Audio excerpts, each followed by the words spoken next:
Hey there. Welcome to another episode of Carve Your Own Fucking Path, a podcast made to inspire you to create a life and business on your own terms. You'll hear candid interviews with people who have boldly decided to blaze their own trail, and the occasional solo show with me, your host.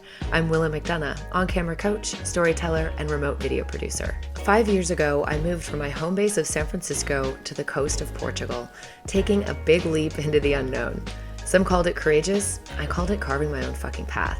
Today, I live in Lisbon and run a business that elevates your online presence, helping you show up confidently on camera to create videos that showcase your brand and personality so you can get more visibility and attract clients by being yourself. If you're just starting out in business or you've been doing it for a while, you're sure to pick up tidbits of actionable advice and hopefully feel inspired by stories from people who have chosen the unconventional and sometimes messy path. And if you've been waiting for a sign to start carving your own fucking path, this is it. I'm so happy you're here. Have you ever felt like you just did not fit into the life that you're supposed to be living, or you just feel like things are maybe harder for you than other people?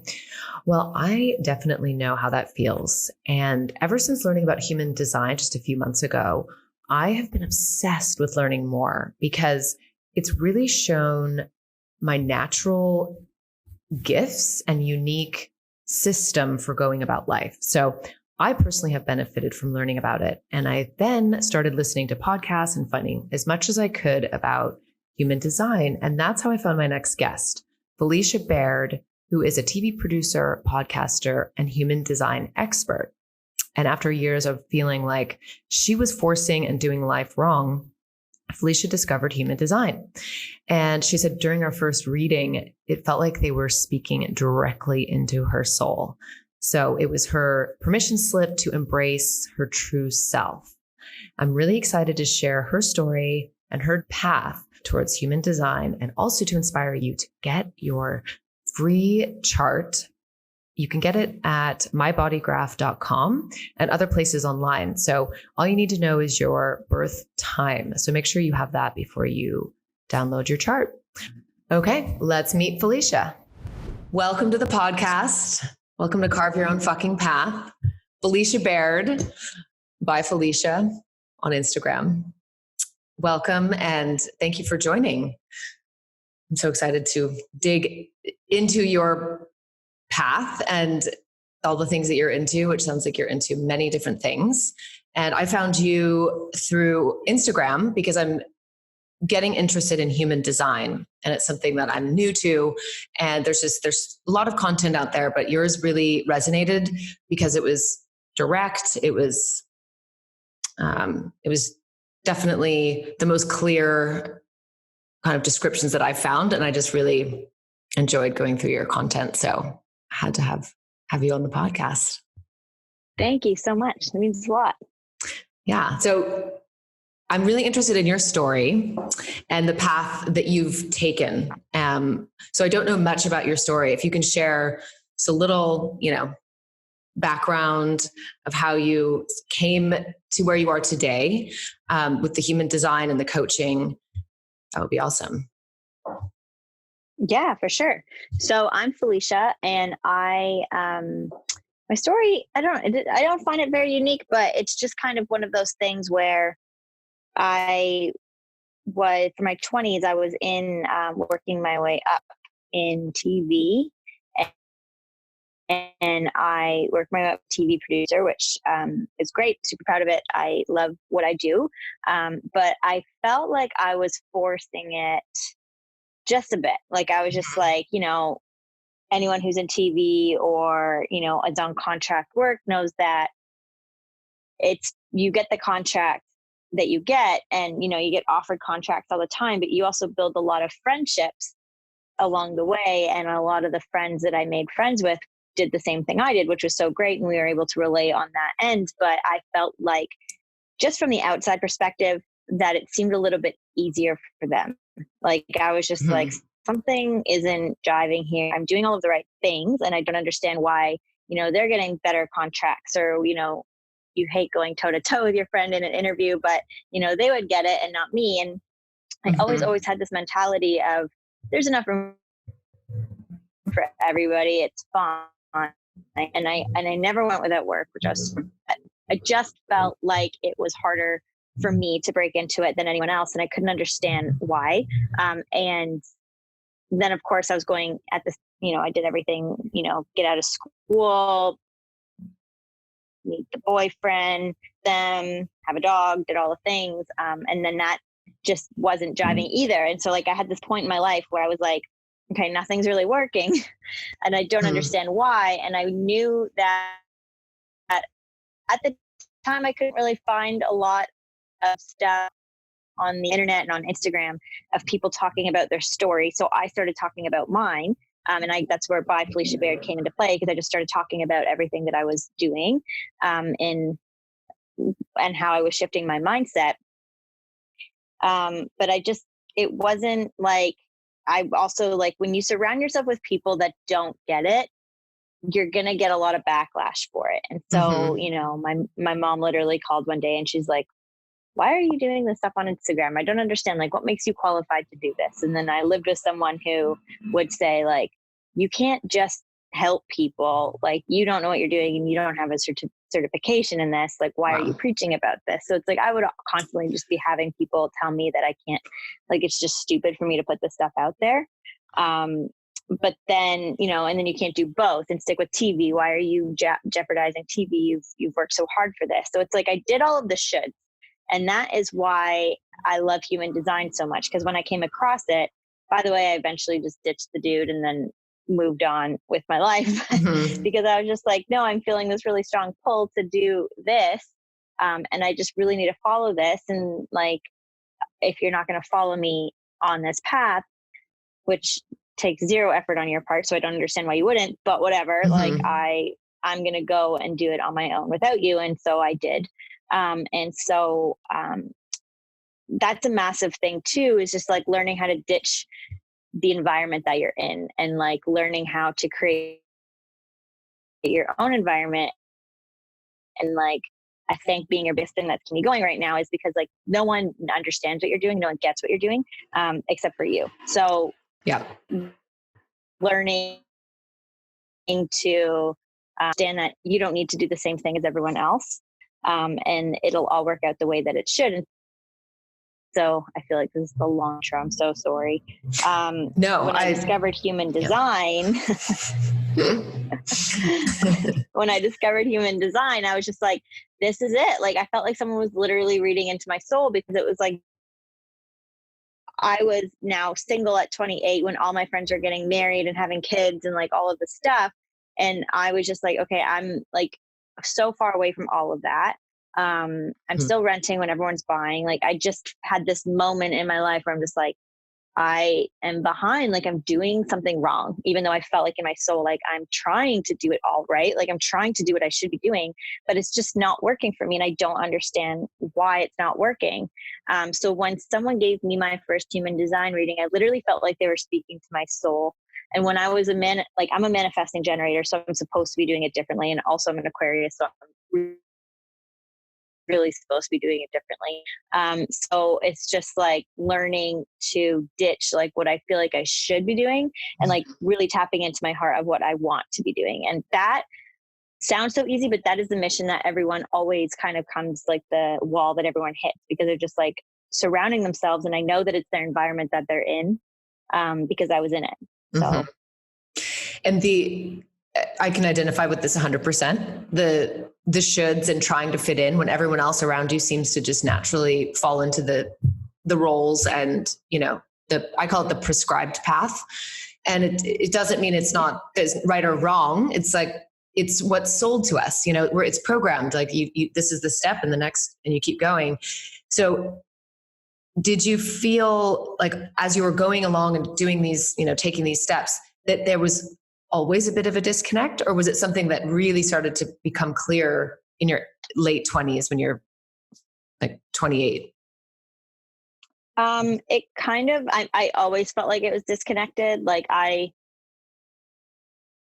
just always, I don't know, looking back now, like I wish I could have just enjoyed life a little bit better and not care so much, but I care so much. And I it's always something that like, it was just this tug in me being like, something's wrong, something's off. You're still traveling in your 20s, you have a cool job.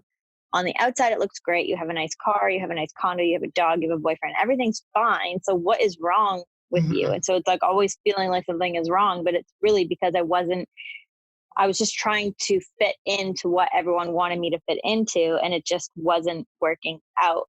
And so I think I really discovered it when I was like 28, 29.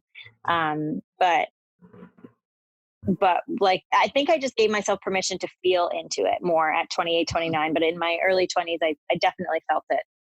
Yeah. You can stuff it down for only so long, right? And then it just sort of comes out. So, and how long ago was that?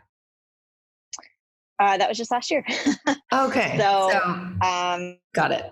Yeah, it's been a lot. So exactly, oh my gosh, 2 years ago today. I just thought about that today when I was driving home. But I blew my whole life up. Like I just blew it up. I ended my 7-year relationship, walked away from the dog was probably the hardest part. But amicably walked away from that, which was nice. Wasn't like a bad, horrible breakup, but I didn't have a place to live. My contract had ended, so I didn't have a job, and I now don't have like my foundation. And I was just like, okay, what do I do now? I don't even know. So it's been a process of building it up. But I would recommend it to anybody who feels stuck. Like that's the thing. Like it's harder to live the life that you're not happy with. And I'm trying to think in any moment that I'm just like, oh, I wish I didn't do that. I would just think like I would be feeling the exact same way as I did, and I wouldn't have made moves. So like, even though it's still kind of like, oh, I don't really understand yet. And I had to move home with my parents for a bit, which is fine. They're lovely. But it was like having this moment of being like, okay, now I really feel bad. I know that it's like one step back, 2 steps forward. And what about, do you have any moments of that clarity that you just were like, I can't do this anymore? Any moments of clarity? And then can you talk about the courage that it takes and like that process of stepping out of a life like that and leaving everything behind? And like you said, just throwing a bomb in your whole world. Yeah.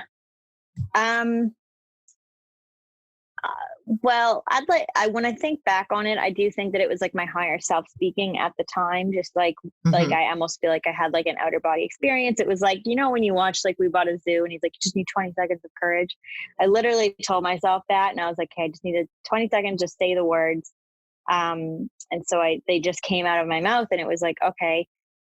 And I was fine. Like I was fine, like for the first bit of it. Like I knew it was the right decision. I knew it. But when it came to, and this is the important part, because it's one of those things where you look back, when it came to actually moving out and finding a place and doing all those things, then I started trying to backpedal. Then I was like, no, I don't know if this is right. Like, I don't know if this is going to be the thing. Yeah. And looking back now, I know it was because I was afraid, and I was afraid of the unknown, as any human being would be.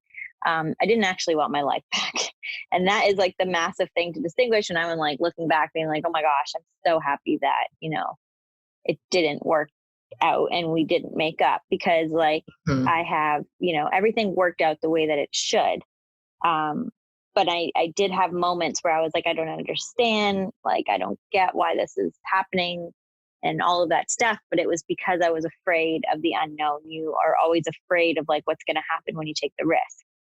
Like so basically I was in the middle of the free fall, and then I was trying to swim back up against air. Yeah, for safety.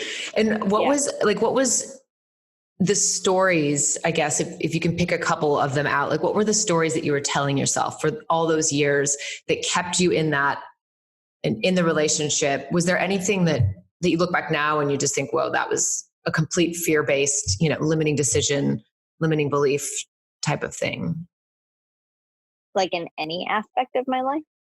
In general, if there was anything that there was something maybe that was keeping you in this life that you didn't feel that connected to for so long. If there was any, I'm curious about the limiting beliefs that keep us stuck, essentially. If there was anything you identified that you kind of looked at honestly, and then that helped move you forward? Yeah, for sure. I think one of the things that it's all fear, right? Like, it's the fear of the unknown. Okay, like, I'm ready to leave. Where am I going to live? All right, I'm ready to leave. I don't really have any money. Like, all right, I'm ready to leave, but this, this, and this. But and amongst other things, I was surrounding myself with people who didn't see my fullest potential. So it was like, I see myself as a certain thing. But the way that all these people were speaking, and the way that they were treating me, and the way that they would just like tell me that it's not possible, then they clearly didn't understand my heart and my soul. And so every time that I would say, like, this isn't, my job's not working, and it's like, well, you have to make it work. Like, you're getting a paycheck. Like, what do you want? Like, you're just not. So they always made me feel like I was the one that wasn't happy, and I was the one that like had something wrong with them because I just wasn't happy. Meanwhile, I'm trying to strive for other things, but they're telling me that I can't do that at the same time. So it was just a lot of and I bought into those stories, and that was the heartbreaking thing. Like, when I look back, that's what hurts the most, is that I listened to it. And I was just like, well, how can the person that I'm supposed to spend the rest of my life with not see that? Then maybe I am not that. And so it's really hard, especially when you're young, and especially when you're, again, like, doing all the things you should be doing. And I'm surrounded, like, all my best friends are getting married, and they're engaged, and they're doing all the things. Why do I feel like my relationship is harder? Why do I feel like this is harder than what theirs is? Like, what's not clicking here? Yeah. So it's like really getting, and then the courage comes from just being tired of your own story. And so when it comes to, the personal development world, whatever, and then the very, very big common question that I now get is, well, my partner isn't stepping up and meeting me where I want him to meet me. And my partner's not into this the way that I'm into this. And a lot of it is just show up the way that you want to show up, and then they'll meet you. Well, I did. And then he never met me. So, and then you start digging deeper, right? Then you're just like, okay, well, like, let me just go to an astrologist. Let me go to this. Let me go to this. Like, just to help me figure it out, because I know the answer. I'm afraid to do it. So I need someone to like reassure me on something. And someone literally said that to me. They're just like, you have the ability to soar, and you are so powerful, but you have to be okay with some people not coming to you. And that is what you're afraid of, is that like, you're going to do this alone. And so when she told me that, I was just kind of like, okay. And I sat on it for like maybe only a month. And then I was just like, you know what, I'm going to soar, and you're not coming. And if you don't want to come, then you can't come. And and I just took off. Like, it was, that's and it the sounds hardest like part. it was that he didn't, follow or join you or meet you. So it sounds like it actually did happen, because you then, you fully showed up how you wanted to. And what about other people in your life? Have you then now shifted away from these people? Have you kind of created a whole new circle and community?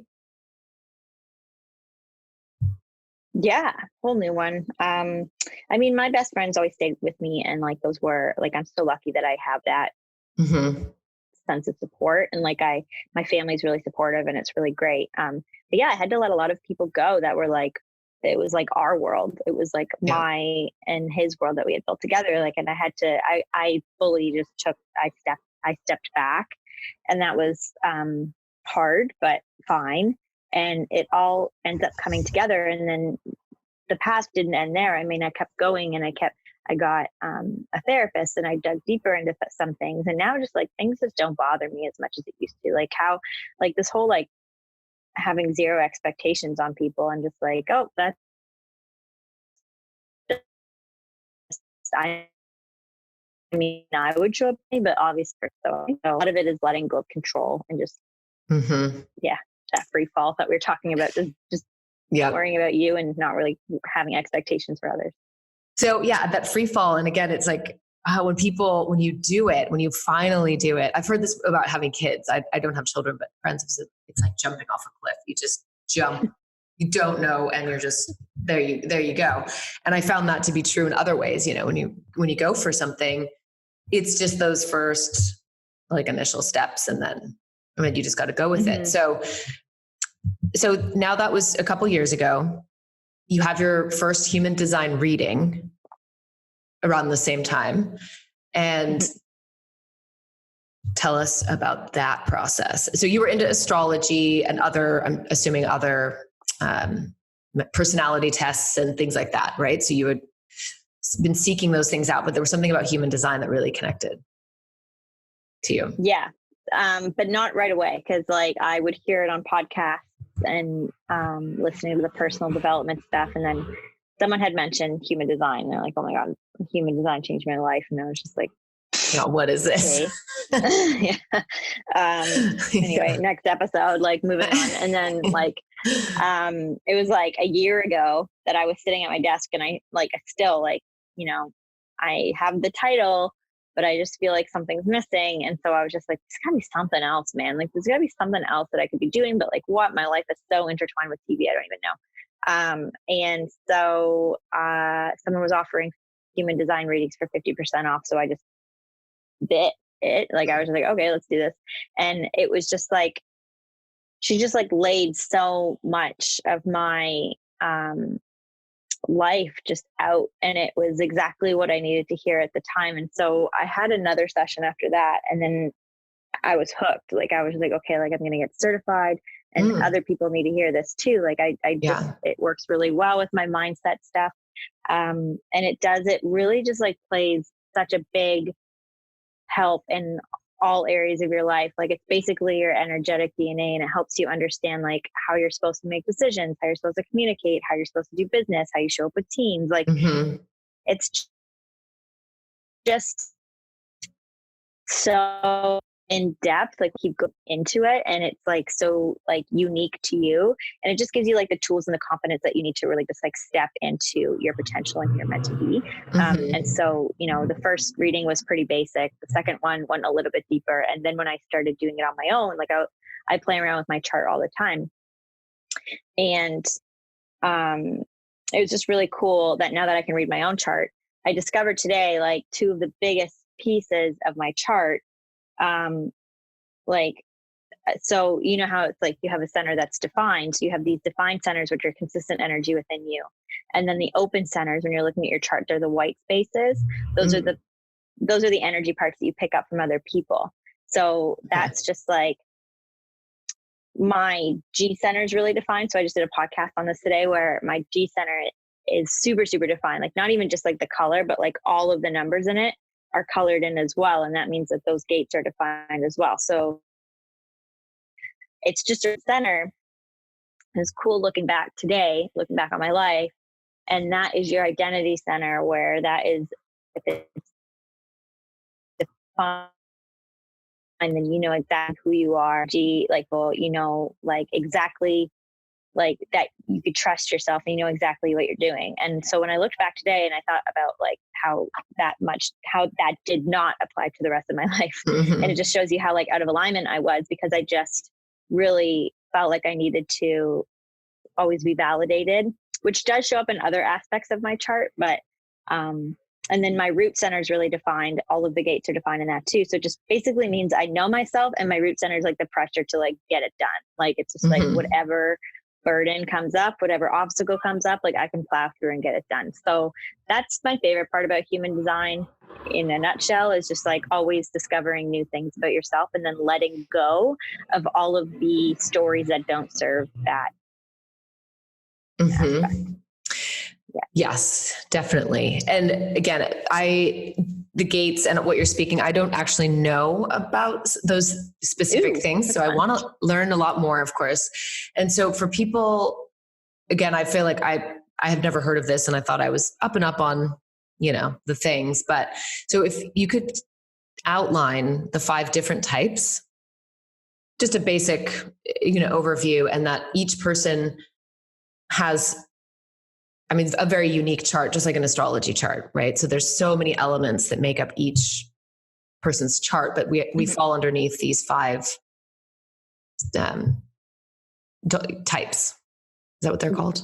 Yeah. So those are the energy types. Yeah. So those are like, oh my God, I love starting from the basics. Do you? I love language. Yeah.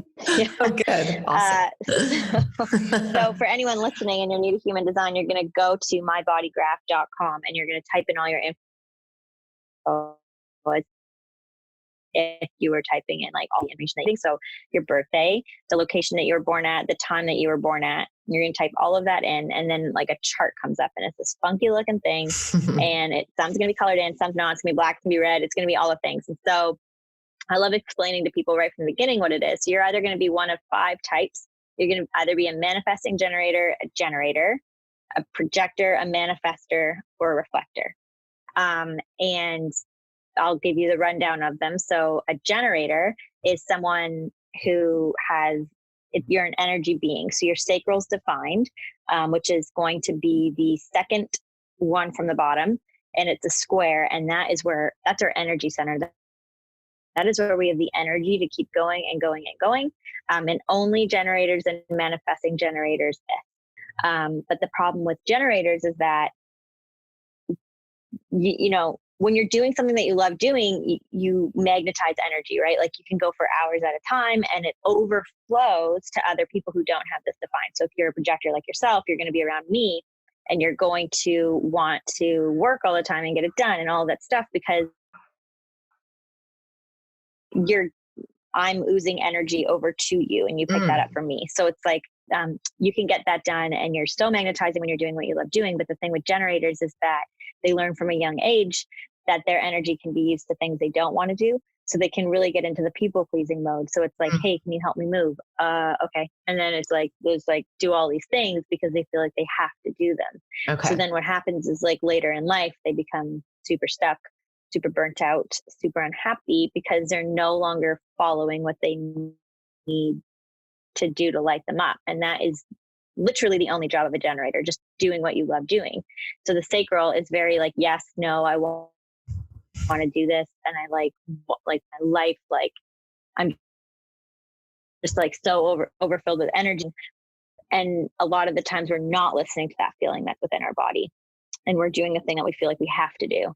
So when you can ditch the have to do and really just live your life doing things that you want to do, then the generator is always going to follow that path that they need to follow.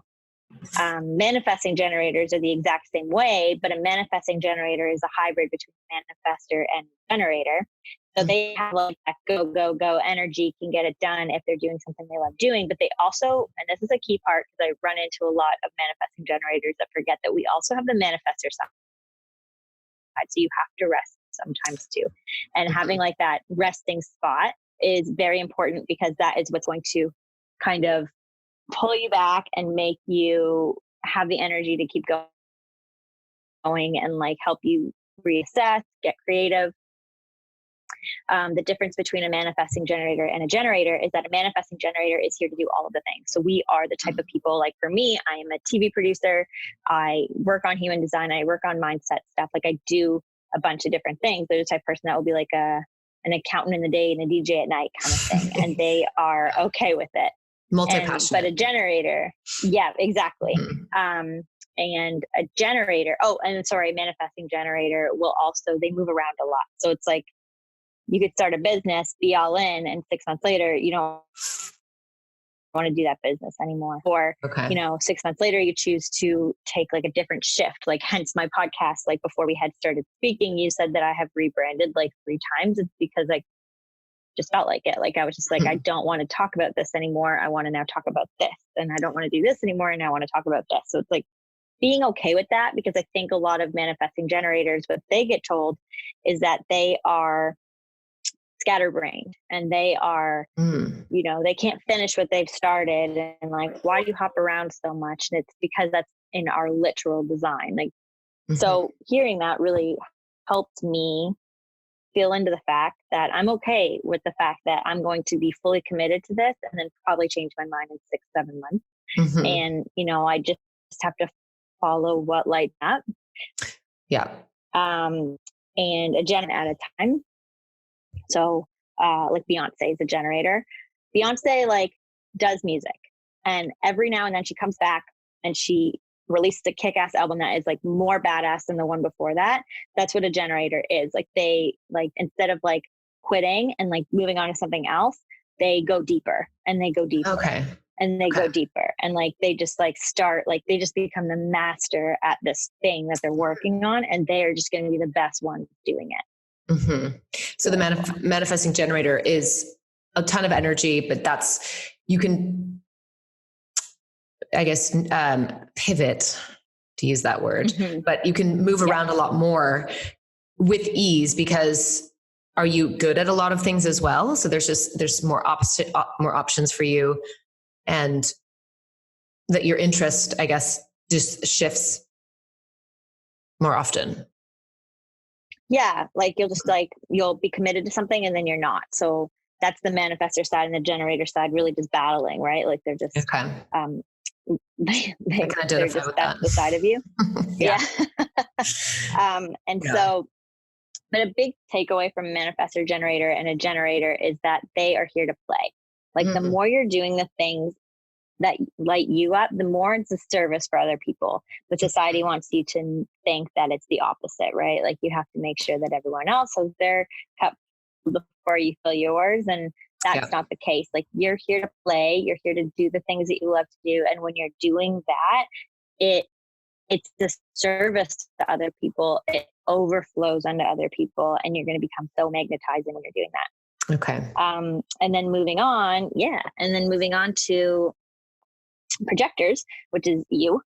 You guys are like the guides of society. So you guys are the ones that help us help the energy beings out. You don't have your sacral defined. None of the other energy types have their sacral defined. So you are here to show people that it's to work 3-4 hours a day and then rest. And that is how it's done. Like you come in and you set your timer, and you know how to be so efficient with your time. And then you're just like, nope, I'm done. I'm going to do whatever I want after this. And I'm just going to re-energize, and I'm going to recharge. And you guys can see other people's path better than they can. Mm-hmm. I think you had said this. Oh, sorry. You made this analogy of projectors being like a bird in a tree. I think. Yeah. It was like, so it's like, looking down and kind of seeing, okay, so manifestors, generators are running around, creating, building things, and then projectors are. So the manifesting generators and the generators, I like to think like when you look, so you guys are the birds projectors. So you're looking down. And you're looking at the lions and the tigers, and they're playing around. And so you feel like you need to do that too. So if you went down as a bird and hopped around, you would feel like a really bad lion or a really bad tiger, because you're smaller and you just can't keep up, and you don't have enough energy to like do what they're doing. And you're going to feel like you're behind. And that's what society makes us feel like, right? They make us feel like everyone has to do the same thing all the time. So when a projector tries to hustle, and when a projector's trying to get shit done, they're going to feel like they're not doing as much, and they're going to feel like they're running around in circles, and they're going to feel like they're not good enough compared to the other, lions and tigers. And you're not a bad lion or tiger. You're just a really good bird. Mm-hmm. You're going to sit up on the branch and observe. The lions and tigers, they're so like focused on the things that are in front of them that they're not looking at the thing that like they don't know the path to get out of the forest. Like that's why they look at you. And like you can see people's paths better than they can. So you are the one that can be like, hey, lion or tiger, you're going to go this way. And like that's where you're going, because we just get so focused on like the thing that lights us up and the thing that's in front of us at the moment that we don't look around, and we can't really think like, okay, what's the big picture here? So that's where you guys come in. You guys are the ones that help us do that. Fascinating. Yeah. And I love the analogy of what you just said, or the metaphor. And then the other thing, so I realized that I've been doing life completely backwards in regards to this, because it definitely resonates, a lot of this stuff. And I thought too, that whenever I heard the working 3-4 hours a day, I mean, I laughed like, oh my God, that always, whenever I was in a confined 9-to-5 type structure, it was very, be physically in a place and crank out, however, the 8-9 hours, it never felt right. And I know a lot of people can say, yeah, of course that's not the best situation and it doesn't feel natural. But there's something to it where it always, just felt I can get stuff done really fast and focus if I'm focused. And then the rest of the time, it just feels like, kind of a waste. And so working for myself, that definitely works better. At the same time, it's now knowing how to manage time better and just being more focused and diligent and having more of that productive time rather than, stretching it out and pushing too hard. So this was the life-changing part for me when I learned this very recently. And especially starting, my own business, I'm like, it's 15, 16 hours sometimes. And that was kind of the regular thing. And then I'm like, whoa, this is no wonder. It's pushing, it's like going uphill, just pushing too hard. I think the biggest thing to remember for you is that you can see the bigger picture of your business really well. And so you're the type of person that you want to, in order to minimize those work, when you're making enough money to do so, you should be outsourcing big time, because I can't wait. Like that is where you're gonna, because you're the one, you're the leader, you're the guide, you're the one that knows. Where it's like for me, like I might have days where I'm doing that too, but when I outsourced, I am basically looking for someone to give me, like, where's my business going? I need you to see it just as much as, if not better, the where Right. Yeah, like I need someone to what you need to hear and like show me where my road is, because sometimes I just get lost in like I want to do this and then I want to do this and then what's this. So that's where knowing like the business side of it like really comes into play, and that's where it gets really cool. Very cool. Yeah. And so then we have the manifestors, who are also like non-energy beings, and they need rest too.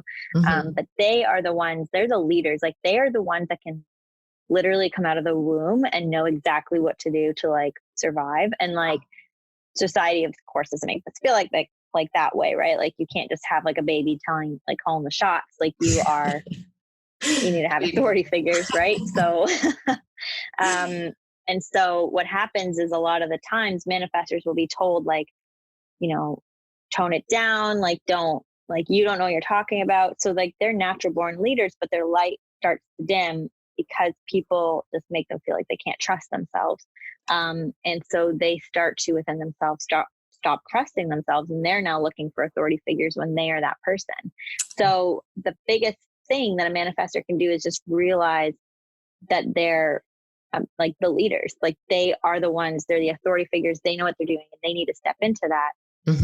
But a lot of their work in life is unconditioning or deconditioning from what they've learned about like having to do other things and like obey by other people, and like realize they're the person, they're the leader. The analogy is that like if you were a train conductor, you're going to announce that your train is going from England to Paris. And you like from London to Paris, England to Paris doesn't make sense, but London to Paris.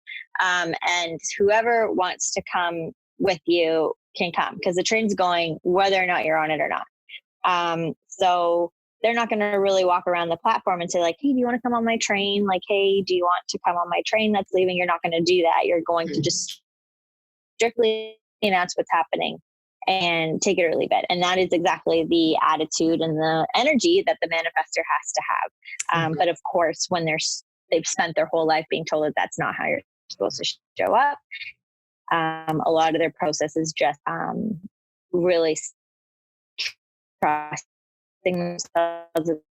And when it comes for them, they're not, even if they're not selling a program or whatever that they really believe in, then they're not going to strive in it, right? So now we have the fifth type, which I know nothing about, actually. I've not heard anything about this one. Yeah.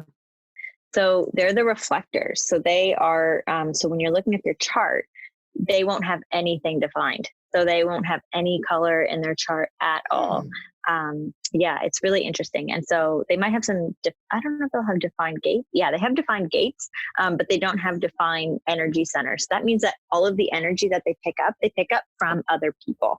So their environment is very, very important for them, right? So they need to make sure that they're in an environment where they're thriving, because if they're not in an environment where they're thriving, they could really feel stuck, and they can really feel like they're behind in life. Like that's where the whole doing life wrong thing is working. So if you're not really happy with that, or if you feel like, you're in a relationship with someone's really projecting or anything like that, like you want to really make sure that it's clear to you that none of your energy that you have is yours. So all of the energy centers represent a type of thing, like just like how earlier I was talking about the G center and the identity. None of that stuff matters to you. Like you're not going to have any exact feelings about anything, anything. Like you obviously have feelings, but like you need to make sure that your self-care routine is so strong that you know how to shed people's opinions, people's fears. Like you have to realize that none of that stuff's yours. So if you're, really afraid of COVID or something right now, you have to realize, you have to take a look at the people that you're surrounding yourself with, because it's not yours to carry around. Like you're picking up other people's fears and projections. Does that make sense? Okay. So they're essentially more sensitive and receptive and have to really manage their space because of their sensitivity. Yeah, exactly. So if you're a reflector, you're either thriving in your environment or you're not. And so you have to make sure that it's your job to surround yourself with people that bring you up rather than bring you down. But if you, like that, again, is societal conditioning, is that their biggest obstacle is that you can't just not do something because you aren't thriving in it, right? Like people make you feel like you can't just up and leave a situation because you're not happy, or you can't just leave a job because it doesn't make you feel good. So a big thing is trusting yourself that, yeah, you can do all of that stuff. And if you don't thrive in your office job in Toronto, maybe you'll thrive in like tree planting in BC or something like that. So you have to like be strong enough to go do that. Okay. It sounds like everything in each design can apply to everybody, meaning exactly. Yeah. I think that's more where the energy centers come in, because like if something's open, then you feel it more, and that's where you pick up. But like for reflectors, everything's open. But energy type is so important, and like it's basically just your aura of how you're showing up to every situation. But it's the energy centers that are important too, because if you can recognize which energy you're picking up that's not your story to carry around, and if you can pick up like which ones that you're very confident and strong in, and it's not going to change no matter what, that is where I feel like you can thrive. So my opinion of that's a little bit different. Okay. And whenever you work with clients, so you're still producing TV, you're still doing all, you're doing your podcast, you're working with clients. What do you specialize in when you work with people? Is there something that you work with them on? Is it business? Is it any relationships? Is it anything specific, or is it with just women? Yeah. It's not just with women. I focus a lot on mindset. That's been my jam for a couple of years, even before I got human design under my belt. My biggest thing is making sure that people have the tools that they need to get out of any rut that they're in, any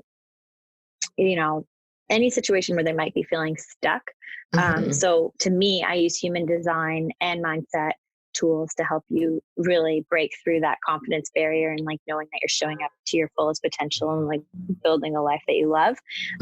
Now, if you're feeling stuck in business, I'm able to help you do that. And if you're feeling stuck in, relationships or anything like that, I'm able to help you do that. But I mostly, my goal is to help people really step into full alignment and like ditch like the shoulds that you feel like you should be doing, and really just like live a life that is unique to you and makes you feel so full. Amen. Yeah. So it's a combination. And I think having something like the human design as a framework to show people, it's like, okay, here, let's look at this, printout chart, and this like detailed chart. And so I think it's such an incredible tool, and also like in addition to the other work that you're doing. So what do you see yourself doing this full time ever? Yeah. I maybe one day if I like, maybe if I'm even in between contracts where like I'm like don't, Hmm. because a good amount of like my mission that I've told myself that I'm going to do um, in 2020, being the manifesting generator that I am, I'm going to only take contracts that I want to take, right? Like I'm going to start Hmm. saying no to the things just because it's a paycheck and just because it's that. So luckily I've built up my business enough to be able to support that. So if I didn't want to do a contract because it doesn't align with, Hmm. me and my morals, then I'm able to turn it down and like do my, focus more on my work. And, but I do have money coming in the sense that I don't have to worry now about that, which is Hmm. so nice. Yes, definitely. Yeah. That's great. And so what are you doing? Could you talk to us about your offers, your, um, sessions that you're doing for hmm people? Yeah. So I do sessions every Thursday and Tuesday. And so if you wanted a human design reading, I'm happy to do that. And then I also have this program coming out 6 weeks. No, it's not what it's called. It's called Ease into Alignment, and it is a 6 week one-on-one program where Mhm. we dive into your design, right? So I love giving readings.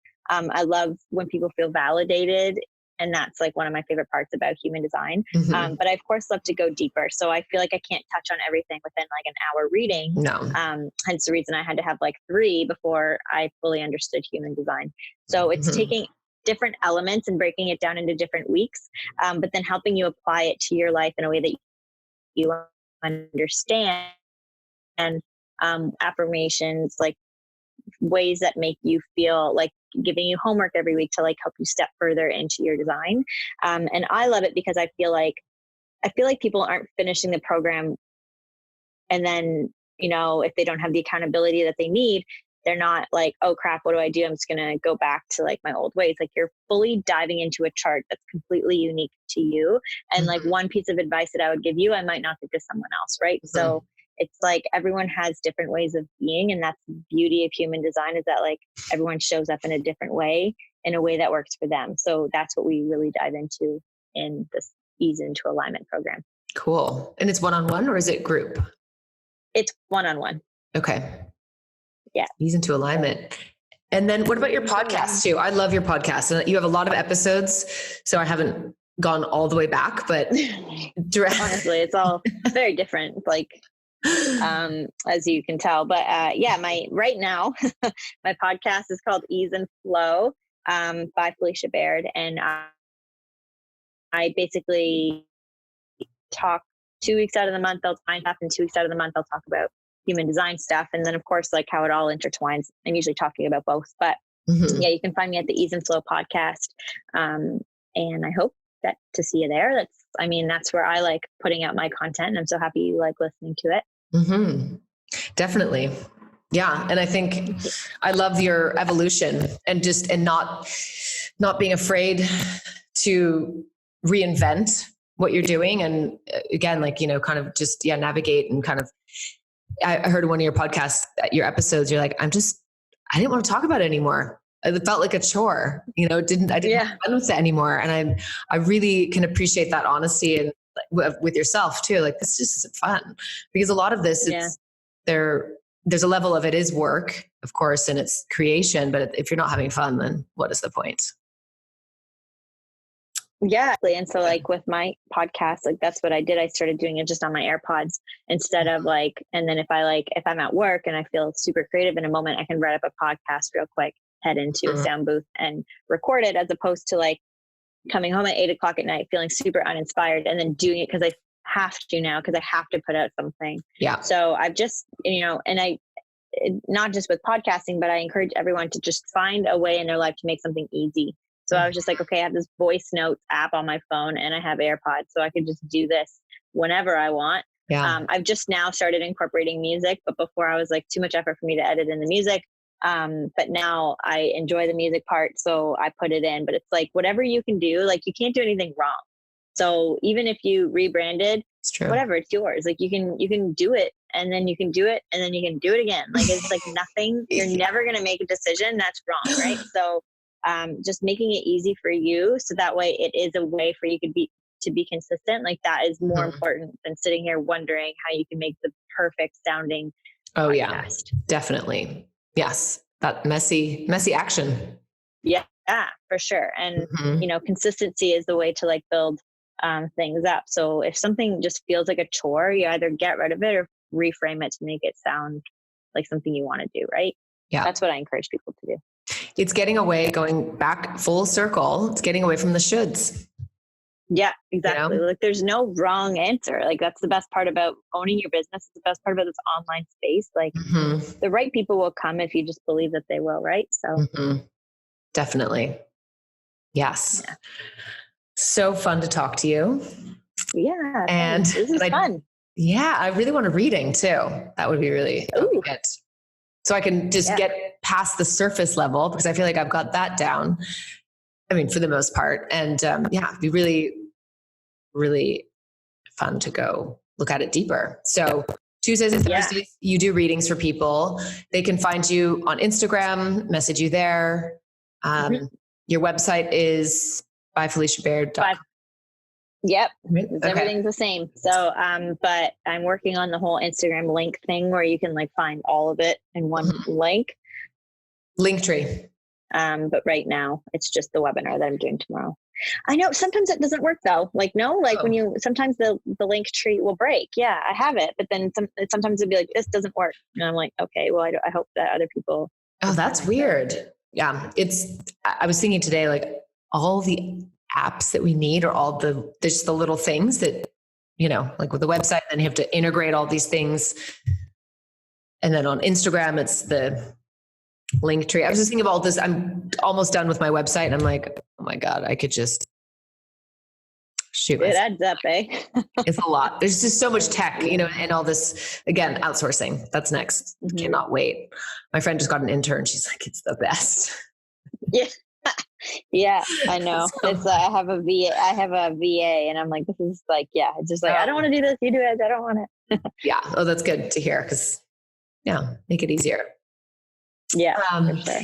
Anything else? I'm trying to think of, specifics. I think people hopefully, will go to mybodygraph.com and get their chart printed out. I found there's a lot of websites out there. It seems like that they will, create the chart for you.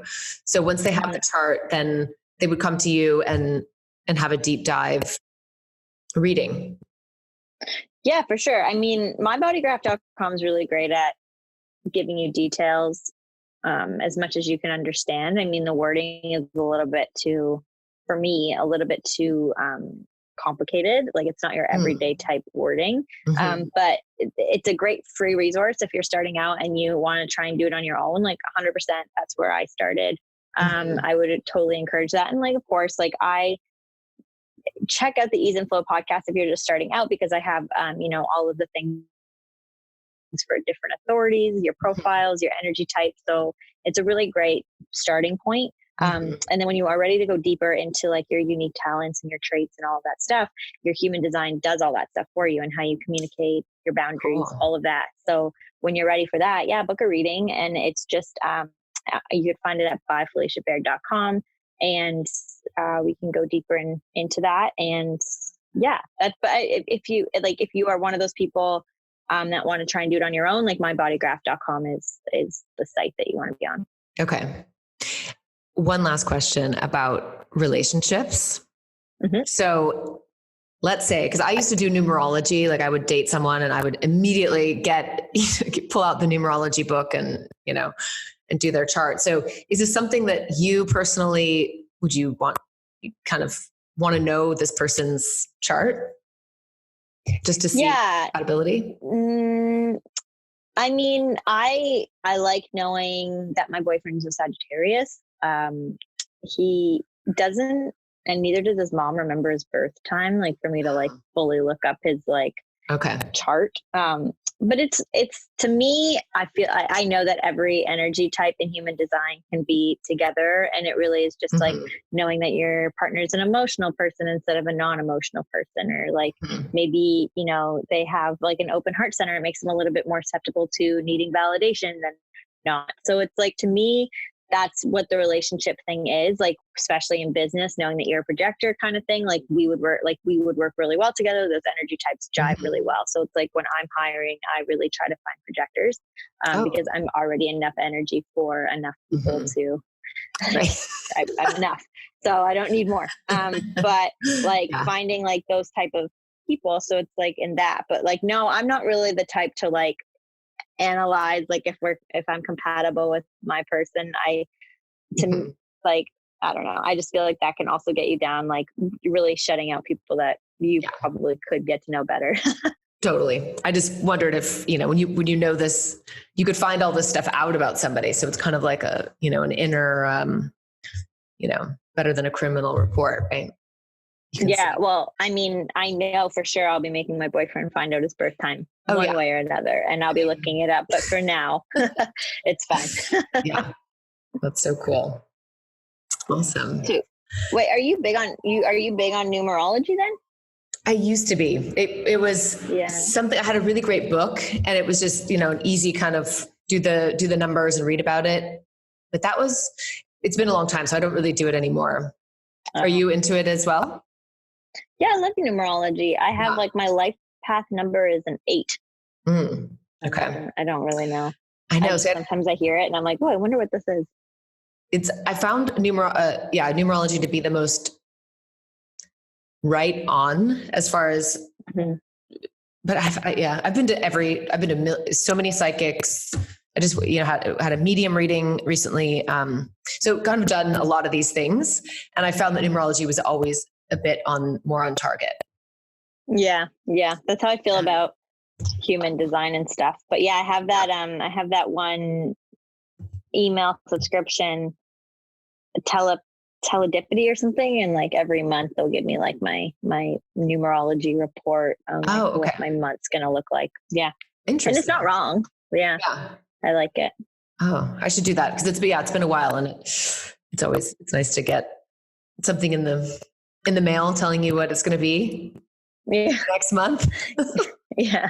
This is what to expect. Oh, thanks. Yeah. Thank you. That's so cool. Yeah. Great. Well, this was super fun. Thank you so much for having me. Thank you for hopping on and sharing your knowledge about this incredible. No problem. I'm so excited. And I honestly can say that it's changed my perspective and the way that I do things. And so I'm talking about it constantly with everyone. Like, do you know your human design? Do you know? So I think I had to, kind of go to the source, to the expert. Yeah. Me. To you. Yes. That brings us to the end of this episode. Thank you so much for being here. If you enjoy the show, please rate and review on Apple Podcasts. It makes a big difference for visibility. And even better, share this episode with a friend. And don't forget to subscribe so you never miss an episode every other Wednesday. If you're interested in working together to elevate your online presence, I'd love to hear from you. Reach out to me on Instagram at whereiswillow. I also hang out on LinkedIn, Willow McDonough. Until then, cheers to carving your own fucking path. I love you.